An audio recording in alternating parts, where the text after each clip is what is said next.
Alright, Mopar people, back on the old RoadRunner. Y'all seem to really like this fine piece of machinery. My main goal is to go ahead and get it running, but before I do that, I got several things I got going on here. First thing, let me bring you in so you can see what's going on. So here's this carburetor. This is a rebuilt, supposed to be like a factory style. Maybe somebody told me it's a 650 perhaps, but that would have came on this engine from the factory. It's got a little bit of white, I don't know what it is, calcium, I don't know, some kind of white funk on it. Before I run it, I'm going to pull the top off. I'm going to look inside of it. I got some carburetor cleaner, get it checked out, cleaned out, be sure it's nice, and everything's right with it before I try to just fill it with gas and go. From the factory, it would have a, I believe, a kind of thread-in line here, and you can see what's left of that. It's junk. Also, look at that orifice.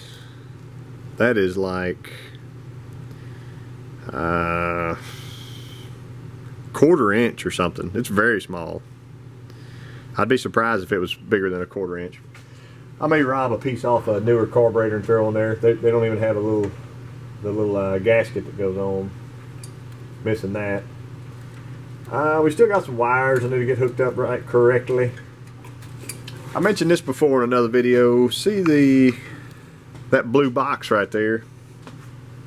These are common at O'Reilly's. They'll sell you this. They'll sell you 10 of them, however many you want to buy. I've never had one that's any good. I bought 3 in a row at the major hub in Arkansas and plugged every one on. None of them would work. I went and got my old orange box off of something else, stuck on there, instantly fired up. So we're not even going to try that box.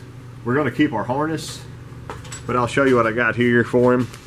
This is the HRR 688 ignition box and coil. This is supposed to be the way to go with your Mopar now.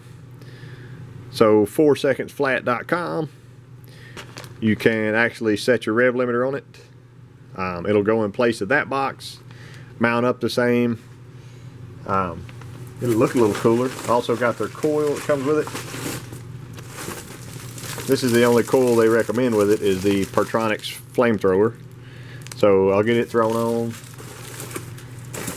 And yeah, they give you detailed instructions. The little jumper wire. I'll show you that when I put it on in a minute, but that'll get his fire suited. The distributor, this is a Spectra, let's see if I can find it somewhere. Spectra Premium.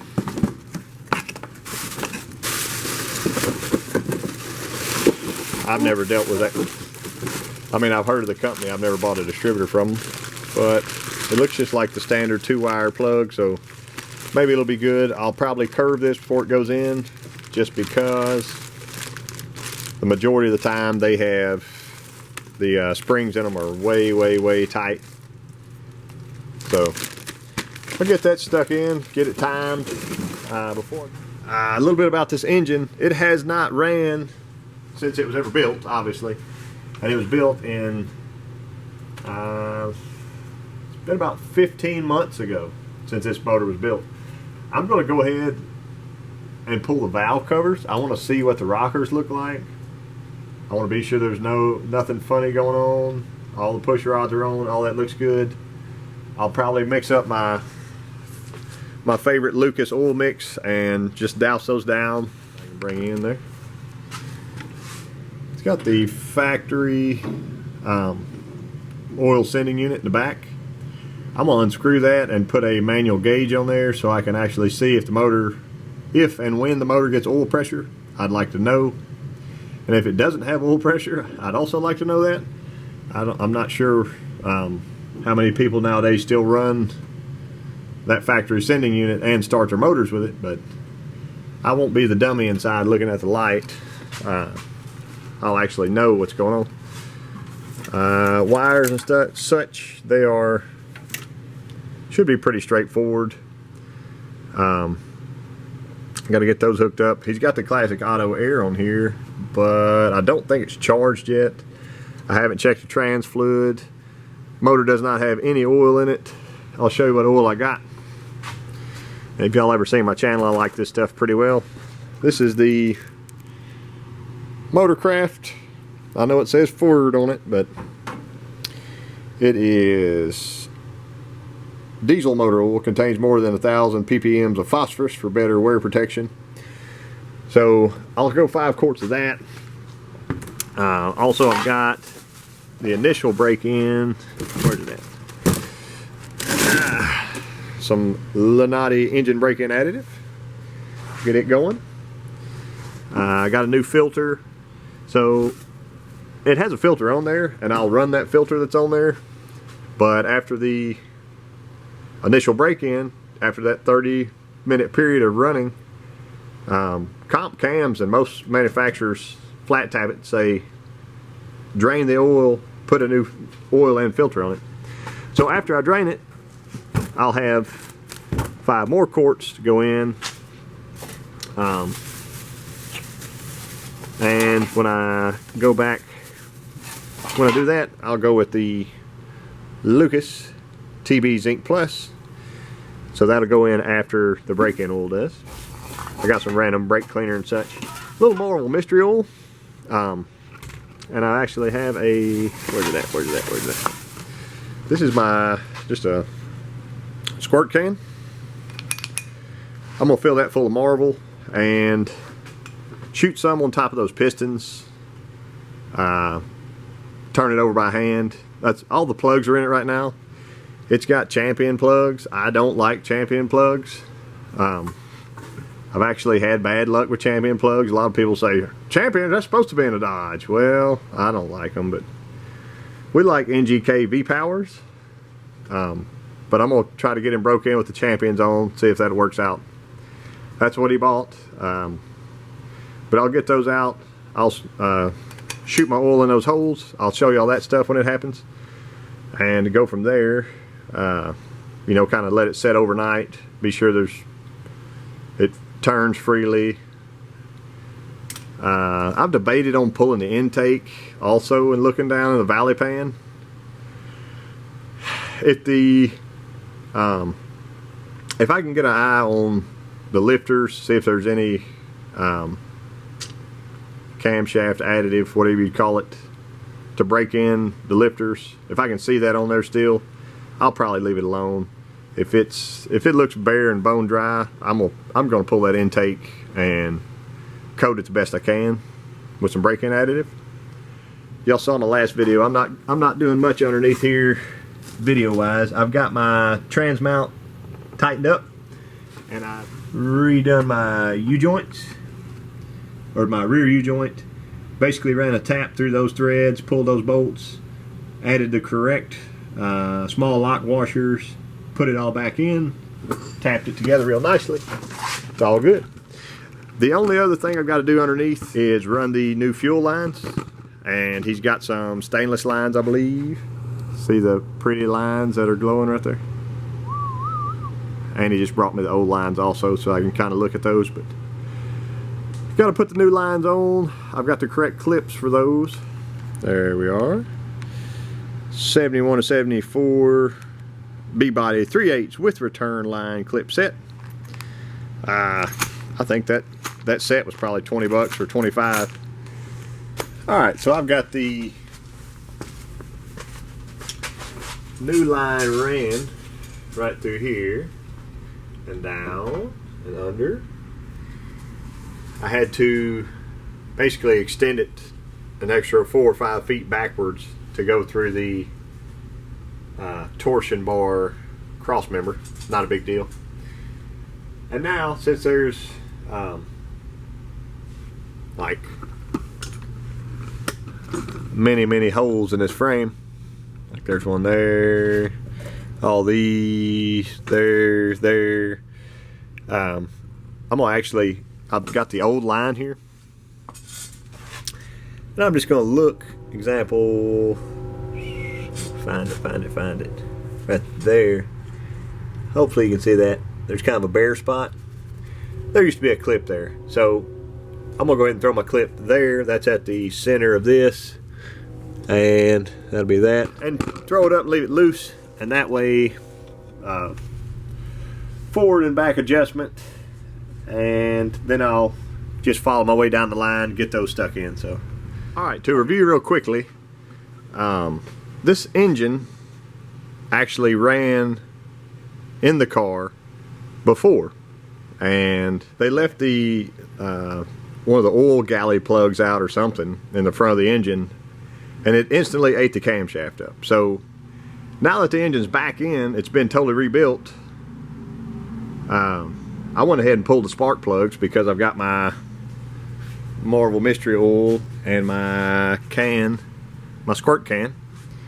I'm gonna get underneath and just run that up and squirt those in the holes. But the only thing worse than a Champion spark plug is a used Champion spark plug. So that dude's fouled out, and but I'm assuming he just screwed these back in to paint the motor or do something. They got orange paint all over them. But I'm gonna throw them in the trash and go buy some good NGKs and be done with it. I'm not dealing with this. Like, that's not a new plug. This is a new motor, brand new motor, never been fired, never had a distributor dropped in. Like, it's getting new plugs. I've told you all about that before. You know, if you can't afford to buy new spark plugs, we need to do something else. But I'm sure he didn't realize it.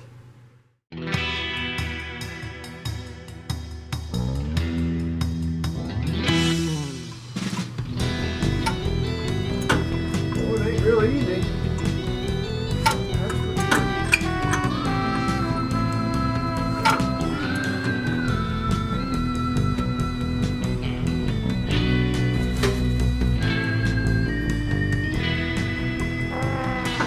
Alright, it's moved a little.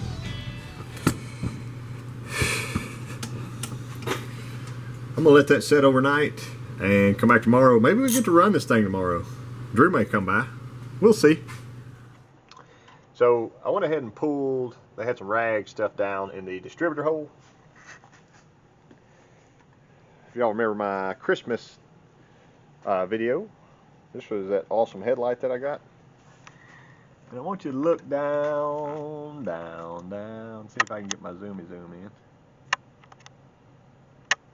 So what I'm looking at is the white lithium grease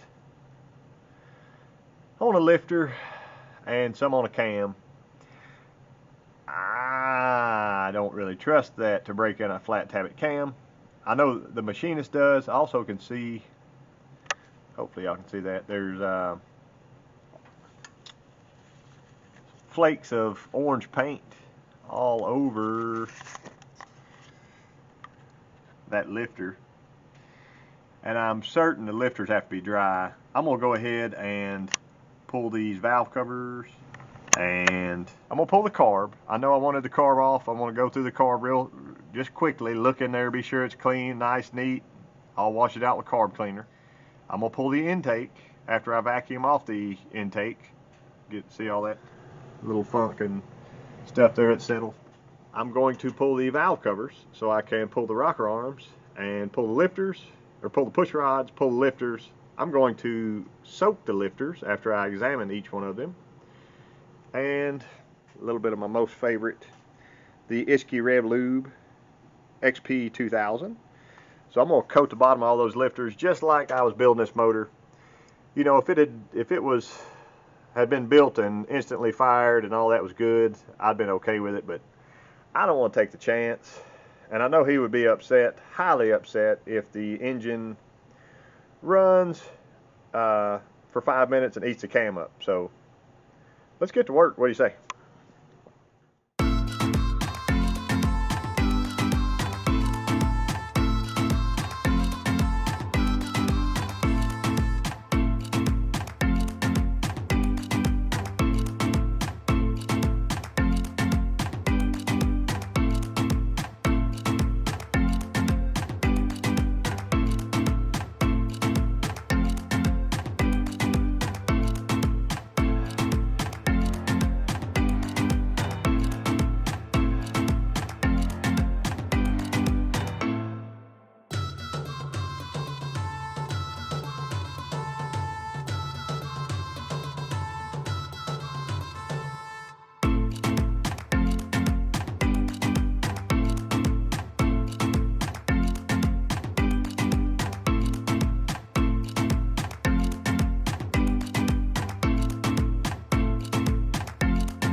So see, the valley pan is sticking to the intake, and it is released off the bottom of the motor.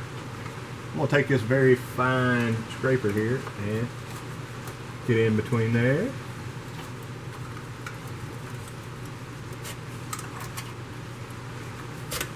Smoothly, seamlessly.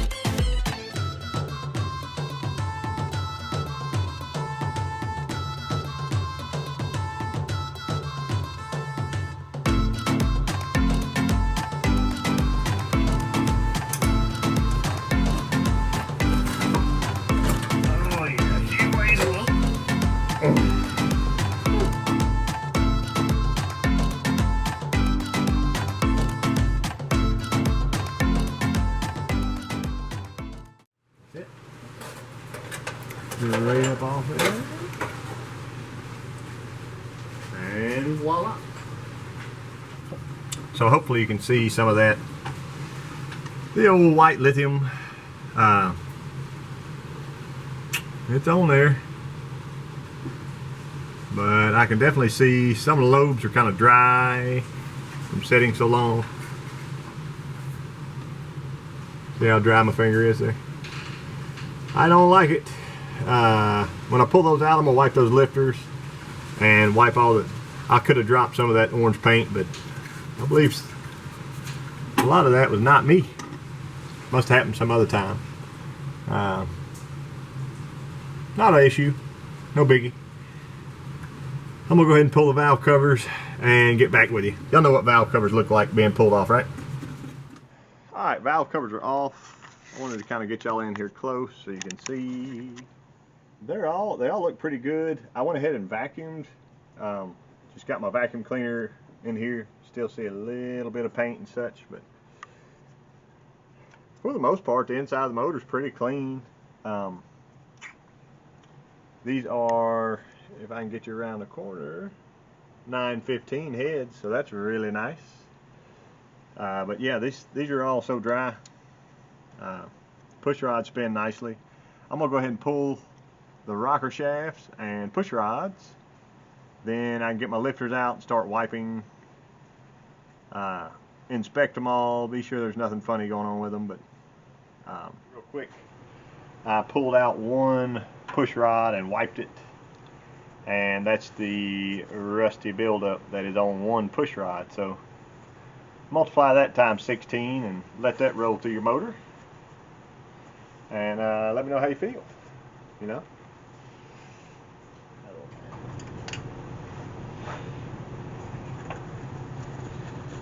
Clean spot on my rag.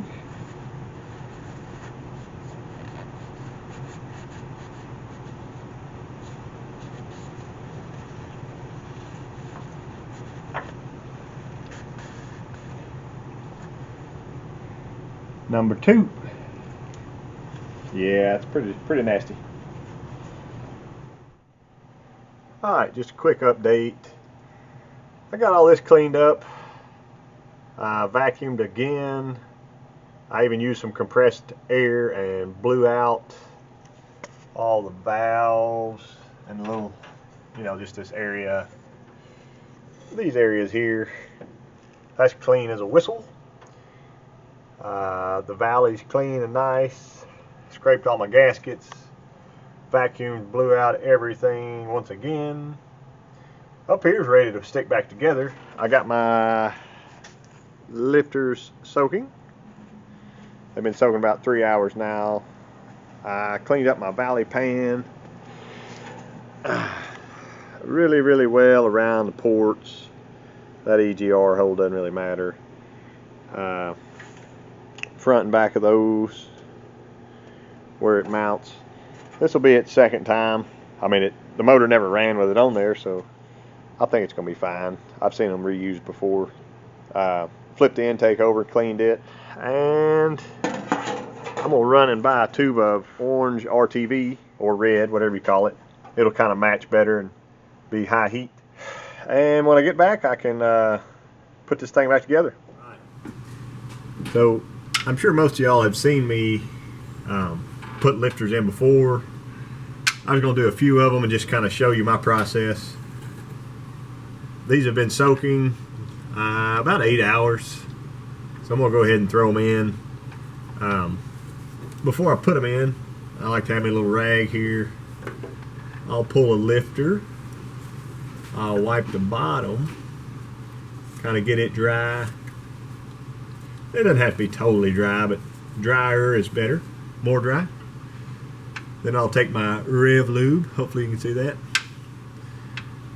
Big dollop, and I'll smear on. So now that lifter kind of has a chance to mate to the camshaft while it's spinning. So I'm just going to start on the number 1 front. I'll drop it in. The bores of these, the lifter bores are actually pretty lube still from that white lithium. So I didn't pour any oil in them. But now I know that lifter is actually lubed with some braking additive. So I'll just go down the line real quick. There's number 2. Put a smear on.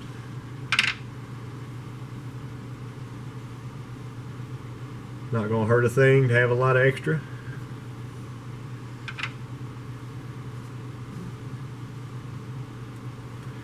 Like that. And I'll stick it in.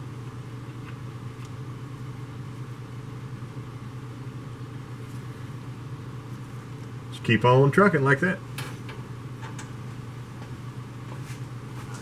Rev lube out, and my hands are still dirty. I'm going to go ahead and put a dab of this on the top of all the valve stems because they are kind of high friction areas. So just like that. Won't hurt a thing. They were dry as a bone when I took it apart, so I'm betting this will add to the longevity of this engine. And if not, I didn't hurt anything. It'll be the side that will go up towards the rocker arm.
So I realized this video is getting kind of long, and I might have to go ahead and break it up, bad as I hate to. I took my Lubricating engine braking additive and poured it over the cam. This stuff is like, you can see it dripping like molasses, so it is coating the cam and everything in it. I'm just going to leave it right there. I poured 3 quarts of oil in the bottom of the motor. I'm going to go ahead and prime it. see if we can get some pumped up to our rockers. I'd like to see that before the valve covers go on the second. And I'm going to spin this